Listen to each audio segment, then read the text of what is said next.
கோகுல திருத்தல மாஹாத்மியம். ஸ்ரீ சத்குரு கூறினார், ஸ்ரீவைகுந்தத்தை விட கோகுலம் சிறந்த உறைவிடம். ஸ்ரீ மகாவிஷ்ணு பகவான் நந்தகோபர் மற்றும் அன்னை யசோதை சென்ற இடம்.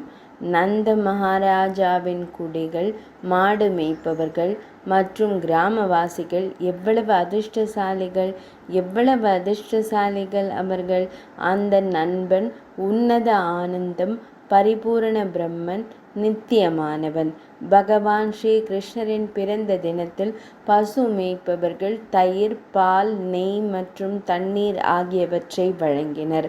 ஒருவரை ஒருவர் அபிஷேகம் செய்து கொண்டு அன்பில் நடனமாடுகிறார்கள். ஒவ்வொரு இல்லத்திலும் ஒவ்வொரு சிறுவனின் தோளில் ஒவ்வொரு தோழன் அமர்ந்து, ஒவ்வொரு முகத்திலும் ஸ்ரீ கிருஷ்ணரின் பெயர் கோகுலத்தின் சிறப்பியல்பு. ஒருவன் பெயர் பாலமாதவன், ஒருவன் பெயர் ரத்தின கிருஷ்ணன். இப்படி அனைவரின் இல்லத்திலும் ஸ்ரீ கிருஷ்ணரின் திருநாமங்கள் கொண்ட பெயர்கள் அந்தந்த இல்ல சிறுவர்களுக்கு இருந்தன. கோகுலத்தில் வாழ்ந்த மக்கள் ஒருவர் மீது ஒருவர் அன்பும் பாசமும் நிறைந்தவர்கள். ஒவ்வொரு இல்லத்திலும் கிருஷ்ணரின் குழந்தைத்தனமான பொழுதுபோக்குகள் இயற்றப்படுகின்றன. பிரம்மதேவரின் தலைமையில் தேவர்கள் அடிக்கடி வந்து செல்லும் நந்த மகாராஜாவின் இருப்பிடம் ஆசீர்வதிக்கப்பட்டது. பரம பிரம்மன் தானே முழங்காலில் விழுந்து வணங்குகிறார். இங்குதான் நந்த மகாராஜாவின் குழந்தை பூதனையின் பயங்கரமான தொண்டையோடும் அவள் உயிரோடும் அற்புதமாக விளையாடியது. தாய் போல் வந்த பூதனையின் முலைப்பாலுடன் கலந்த விஷத்தை உட்கொண்டு அதனை அருந்திய பிறகு எல்லா யோகிகளாலும் எப்போதும் விரும்பும் உன்னதமான இருப்பிடத்தை அவர் கருணையுடன் பூதனைக்கு அளித்தார். வண்டி வடிவில் வந்த அசுரனை முகுந்த பகவான் இங்குதான் உதைத்தார். முனிவர்கள் தங்களுடைய மனதை கட்டுப்படுத்தி அவருடைய அழகிய இரு தாமரை பாதங்களின் மர்மத்தை எப்போதும் விரும்புகிறார்கள். இங்குதான் பகவான் ஸ்ரீ கிருஷ்ணர் தனது குழந்தை பருவத்தில் காற்றின் வடிவில் அரக்கனை விளையாடி கொன்றார். வானத்திலிருந்து தலையில் விழுகிறது. பலராம சுவாமி மரியாதை நிமித்தமாக அவர் முகத்தில் முத்தமிட்டார். இங்குதான் கர்க முனிவர் அற்புதமான குழந்தைக்கு பலராமர் என்று தனது இனிமையான பெயரை வைத்தார். பக்தன் தன் நாமத்தை உச்சரிப்பதன் சுவையை அனுபவிக்கிறான். அவர்கள் வைகுந்த லோகத்தின் மீதும் ஆசைப்படுவதில்லை. இங்குதான் நந்தகோபரின் மகன் சிறுவர்கள் குழுவுடன் சேர்ந்து புதிதாக அரைத்த பால் மற்றும் வெண்ணெயை திருடினார். அவர் அவற்றை வெண்ணெய் பானைகளிலிருந்து இறக்கிவிட்டு தாமரை இருக்கைகளை பொறுத்து விளையாட்டுத்தனமாக மாளிகைகளில் ஏறினார். இங்குதான் நந்தகோபரின் குடும்பத்தினர் ஸ்ரீ கிருஷ்ணரின் பொழுதுபோக்குகளை அனுபவிக்கின்றனர்.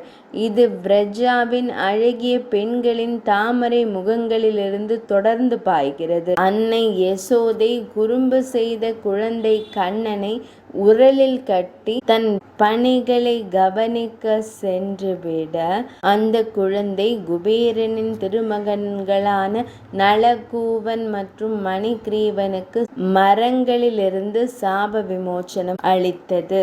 இங்குதான் முகுந்த பகவான் தன் தோழர்களுடன் விளையாடி கொண்டிருந்த போது கோபமடைந்த அன்னை யசோதை நின்றிருக்க, அன்னை யசோதையின் முன் களிமண் சாப்பிட்டார் ஸ்ரீ கிருஷ்ணர்.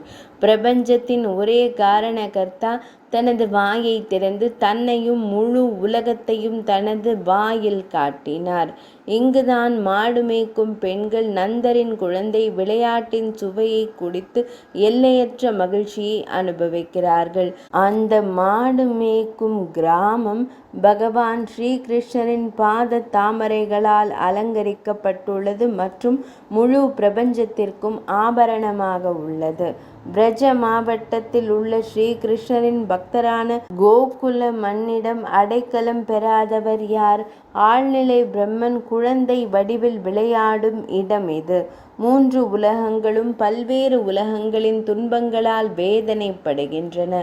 ஸ்ரீகிருஷ்ணரின் பொழுதுபோக்குகளுடன் கூடிய குளிர்ச்சியான கோகுல உறைவிடம் ஒன்று உள்ளது. இவ்வுலகின் பாலைவனங்களில் அலைந்து திரிந்த களைப்பினால் தவிக்கின்றனர். ஸ்ரீ வைஷ்ணவர்களான நீங்கள் கோகுலத்தில் தஞ்சமடைந்து மகிழ்ச்சியுடன் வாழ்க. அவர்கள் பரமாத்மாவான ஸ்ரீகிருஷ்ணரின் மீது பாசமும் அன்பும் நிறைந்தவர்கள். கோகுலத்தின் தங்குமிடம் மற்றவர்களின் இருப்பிடம் அல்ல. மங்களகரமான கோகுலம் ஸ்ரீ வைஷ்ணவர்களின் இருப்பிடமாகும். கோகுலத்தில் இருந்து கொண்டே மக்கள் பகவான் மாதவனின் மீது தவத்தில் ஆழ்ந்தனர். கோகுல மகாத்மியம் இனிதே நிறைவடைந்தது.